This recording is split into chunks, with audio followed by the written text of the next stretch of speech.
बघा ना, म्हणजे काही लोक इतकी जळणारी असतात ना, की दुसऱ्याचं वाटोळं होण्यासाठी, त्याला खाली खेचण्यासाठी त्यांना ही असली भंगार चाळी करावी लागतात.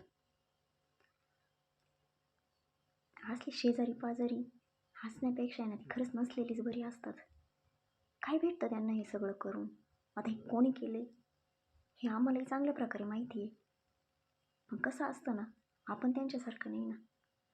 बघा ना, कसा दगड ठेवला आहे शेंदूर लावून, लिंबू त्या खाली 2 टाचण्या टोचून ठेवलेलं आहे.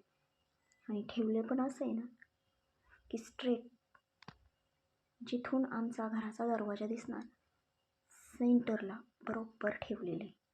का करतात लोक हे असे? काय भेटतं काय त्यांना असलं करून? जर कोणाला माहीत असेल ना हे काय, तर नक्की कमेंट करा.